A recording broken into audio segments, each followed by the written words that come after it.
ओव्हीज kitchen या recipe चॅनलमध्ये तुमचे स्वागत आहे. तर आज आपण ना चक्क तेलामध्ये रवा ओतून अतिशय भन्नाट अशी रेसिपी करणार आहोत. आता उन्हाळा चालू आहे, तर उन्हाळ्यामध्ये ही रेसिपी प्रत्येकाच्या घरात तर झालीच पाहिजे आणि प्रत्येकजण नक्कीच हा व्हिडिओ पाहिल्यानंतर ही रेसिपी करणार आहे. तर इथे बघा, आपल्याला सुरुवातीला मिरच्या घ्यायच्या आहेत. तर इथे मिरच्या मी 5 ते 6 मिरच्या वापरलेल्या आहेत. तुम्ही तिखट तुमच्या अंदाजानुसार कमी किंवा जास्त करू शकता. थोडासा लसूण घेतलेला आहे. एक 5 ते 6 पाकळ्या सोलून घेतलेल्या आहेत लसणाच्या. आणि एक लहान आकाराचा अद्रकचा तुकडा घेतलेला आहे. अद्रकच्या तुकड्याची आपल्याला वरनं साल काढून घ्यायची आहे. तर बघा, अगदी अशा पद्धतीने वरची साल काढून घ्या. आता हे अद्रक आपल्याला छान किसणीने किसून घ्यायचं आहे, म्हणजे दाताखाली अद्रक येत नाही आणि मग रेसिपीची चवसुद्धा बिघडत नाही. जर तुम्हाला अद्रक स्किप करायचं असेल, तुम्ही स्किपसुद्धा करू शकता. आता मिक्सरच्या भांड्यामध्ये अद्रक, हिरवी मिरची आणि लसूण टाकून घेऊया. त्याचबरोबर यामध्ये आपण 1 चमचा पांढरे तीळ घालूया. आता वातावरणसुद्धा थंड आहे, तर पांढरे तीळ नक्कीच आवर्जून घाला. थोडेसे धने घातलेले आहे. तुम्ही धन्याऐवजी धना पावडर घातली तरी चालणार आहे. 1 चमचा जिरे घालून घेतलेला आहे. आणि हे पाणी न टाकता आपल्याला अशाच पद्धतीने भरभरीत असं वाटून घ्यायचं आहे. अगदी पेस्टसुद्धा करायची नाही आहे. व्हिडिओत दाखवल्याप्रमाणे थोडंसं वाटण आपल्याला जाडसरच ठेवायचं आहे. आता हे वाटण एका बाउलमध्ये काढून घेतलेलं आहे. त्यामध्ये 1 चमचा दही घालून घेतलेला आहे. दही घालणं अगदी ऑप्शनल आहे. तुमच्याकडे असेल तर घाला किंवा मग नाही घातलं तरी चालणार आहे. आता यामध्ये आपण अर्धा चमचा हळद घालून घेऊया. हळदसुद्धा ऑप्शनल आहे. तुम्हाला जर ही रेसिपी व्हाईट करायची असेल तर तुम्ही हळद नाही घातली तरी चालेल, पण मी इथे थोडीशी पिवळसर असा रंग आणण्यासाठी हळद घातलेली आहे. आता यामध्ये बारीक रवा घातलेला आहे. तुमच्याकडे जर जाड रवा असेल तर तो सुद्धा इथे तुम्ही वापरू शकता. आता यामध्ये थोडं थोडं करून पाणी घालूया. पाणी एकदम घालू नका, नाहीतर मग बॅटर पातळ होऊन जाईल. अगदी थोडं थोडं करून आपल्याला यामध्ये पाणी घालायचं आहे. पुढे इथे मी सांगणार आहे की यामध्ये आपल्याला किती पाणी लागलेलं आहे ते. तर बघा, अगदी थोडं थोडं करून पाणी यामध्ये घालून घेतलेलं आहे आणि बॅटर आपलं व्यवस्थित झालेलं आहे. तर 1 वाटी रव्यासाठी मला 1.5 ग्लास इतपत पाणी लागलेलं आहे. जर तुमचा रवा जाड असेल तर तुम्हाला थोडंच फार जास्त पाणीसुद्धा लागू शकतं. तरी इथे पाहू शकता, छान असं बॅटर आपलं तयार झालेलं आहे. अशीच कन्सिस्टन्सी आपल्याला ठेवायची आहे बॅटरची. आता गॅसवरती एक कढई ठेवलेली आहे. कढईमध्ये आपल्याला तेल वगैरे काहीही घालायचं नाही.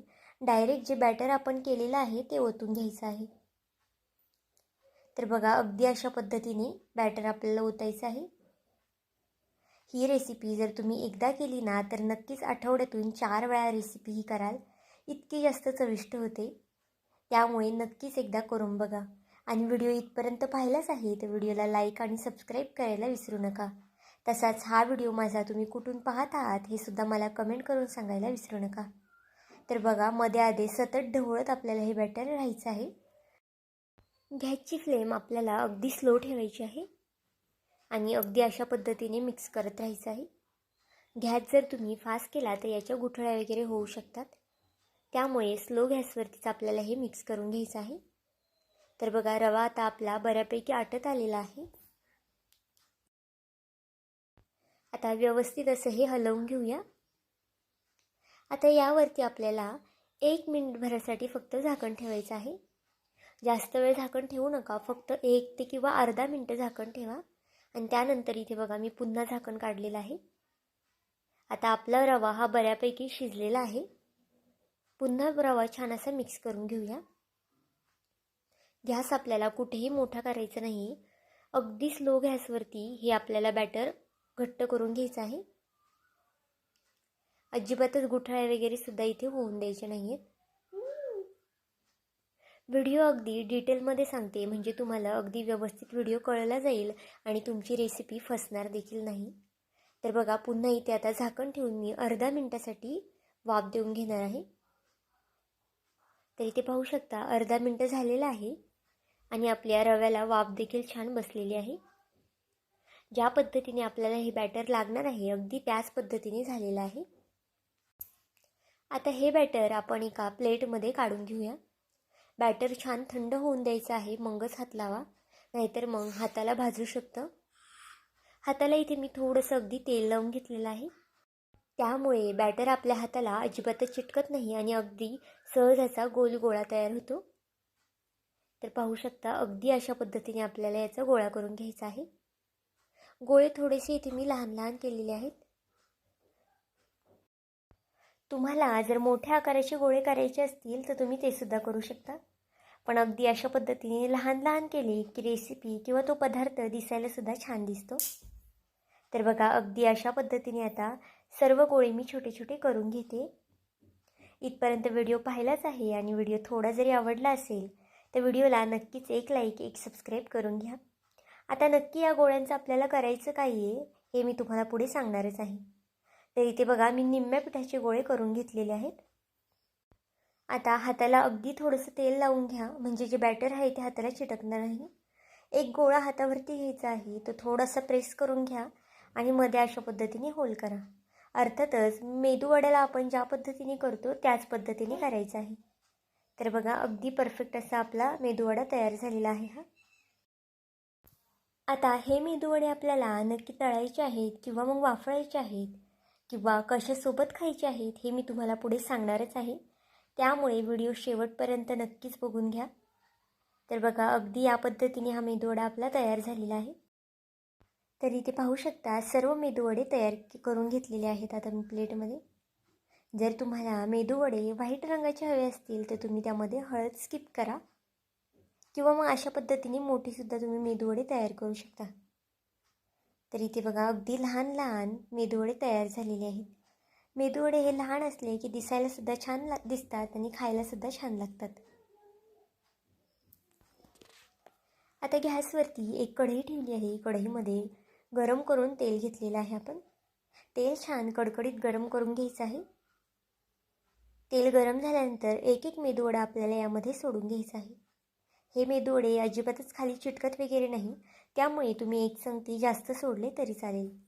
पण शक्यतो अशा पद्धतीने मेदूवडे वगैरे तळताना कढई ही पसरट वापरा, म्हणजे एक संगती जास्त बसू शकतात. तर इथे बघा थोड्या वेळाने आता मी एक साईड पलटी करून घेते. काट्या चमच्याने अशा पद्धतीने साईड पलटी केली की ना बॅटर वगैरे असेल ते आपल्या साऱ्याला लागत नाही आणि अगदी सहज पलटी करता येतं. तर आता बघा थोड्या वेळाने मध्ये मध्ये आपल्याला हे पलटी करून घ्यायचं आहे. आता मात्र गॅसची फ्लेम आपल्याला फास्ट ठेवायची आहे, म्हणजे वडा वरच्या साईडने छान कुरकुरीत होईल आणि आतून अगदी जाळीदार असं होईल. तर एक 3 ते 4 मिनटासाठी वडे छान फास्ट गॅसवरती तळून घेतलेले आहेत मी. तुम्ही पाहू शकता वड्यांचा रंगसुद्धा छान गोल्डन आलेला आहे. अशाच पद्धतीने आपल्याला रंग आला पाहिजे, म्हणजे जे वडे आहेत ते वरनं अगदी कुरकुरीत होतात आणि आतमध्ये छान जाळीदार आणि मऊसूत होतात. आता हे वडे तळून झालेले आहेत. आता सोऱ्यातून व्यवस्थित अशी निथळून काढून घेऊया. तेल छान निथळून घ्यायचं आहे. शक्यतो हे वडे अगदी कमी तेलकट होतात. तर बघा आता एका प्लेटमध्ये हे वडे काढून घेऊया आणि पुन्हा त्याच कढईमध्ये बाकीची जी बॅच आहे ती तळून घेऊया.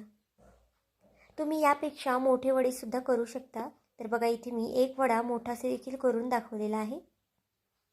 अशा पद्धतीने मोठा वडा तुम्ही करू शकता. तर हे सुद्धा वडे मी तळून घेते. तर आता वडे मी प्लेटमध्ये काढून घेतलेले आहेत. तुम्ही आवाज ऐकूच शकता किती जास्त कुरकुरीत हे वडे झालेले आहेत आणि आतमध्ये बघाल तर अगदी छान जाळी पडलेली आहे. तुम्ही हे वडे चहाबरोबर किंवा मग नाश्त्यामध्ये किंवा मग आधेमध्ये सुद्धा खाऊ शकता, दह्याबरोबर, चटणीबरोबर किंवा मग टोमॅटो केचपसोबत. एकदा नक्कीच ही रेसिपी करून बघा. अगदी सोपी, झटपट बनणारी आहे आणि लहानांपासून मोठ्यांपर्यंत सर्वांनाच आवडणारी आहे. तर आजची ही रेसिपी तुम्हाला कशी वाटली मला हे कमेंट करून नक्की सांगा आणि चॅनलवरती नवीन असाल तर सबस्क्राईब करायला विसरू नका.